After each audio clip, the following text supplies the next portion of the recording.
Welcome to Bigfoot Research Day 2, Part 3. The morning hike gets a bit spooky. Now I've gone ahead and pulled a couple of freeze frames from the video previous to this of areas that people thought was interesting. And this particular one has something standing up there looking at me. He's all bright because he's right directly in the sunlight. And then there's one right here. He's in between the trees looking at me. We'll zoom in and take a look at his face. There he is, watching me move around and watching me track him. This next photo, somebody standing off in the distance, or something looks like he's standing off in the distance. This might be Hooter. A little close up there. And I might have another photo of her here shortly. There it is again. Doesn't look like it's a burnt tree or a tree stump or anything like that, because it seems to move slightly from frame to frame. This next photo is swinging back again to the one that's kind of up in the tree in the sunlight. And zooming back in on it, it looks like it's hugging the tree pretty good. I haven't been able to identify this one yet. They're pretty darn smart. The last footprint that I can see is right there. And of course these are just large push-ups in the ground. They're not really distinguishable by toes or anything, but they're much too large to be a turkey or a elk or deer. This is a big-footed animal that's doing it. Could be a bear, but would bears think tactically like that? To split up, backtrack on the trail? I don't know. That's what makes this research so interesting, is finding out just how smart these guys are. Now, I don't have any proof that this is what happened. It's just a field observation. But any tracker worth their salt would know that that's not typical of game. Game will go away from you.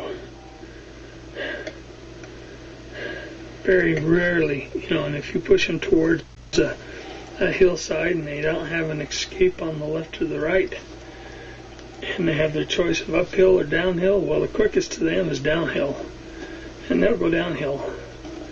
But these guys chose to go up, so I'm going to have to expend some more energy and go uphill too. Well, I'm back on their tracks again. He came right up through here. Now I'm looking back downhill because a lot of times when you're tracking things, it's easier to see the tracks after you look back on them because of the way things push down. All the mounds of dirt and stuff aren't so visible from the other direction, but when you look down at them, you can see where they've pretty well walked through that area. Man, these guys are tiring me out. But we'll continue on as long as the battery holds up. Well, the trail brought me over to this edge of this canyon. And of course, it looks like they might have went up that way. But the interesting thing is a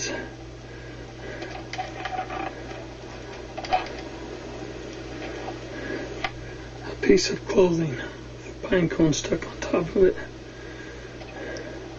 Several indentations, looks like footprints. Go over and look at it a little closer. Oh, sorry about the yanking around of the camera, but I am kind of watching my back too, so sometimes I'm not paying attention as to what is actually on the screen.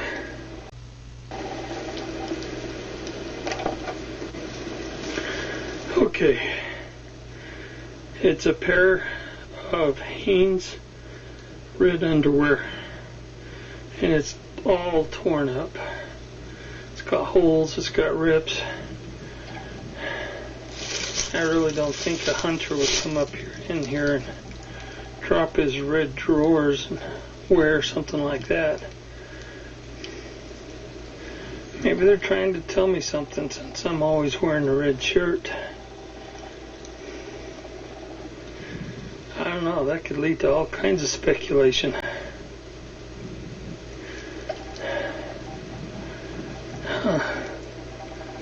Well,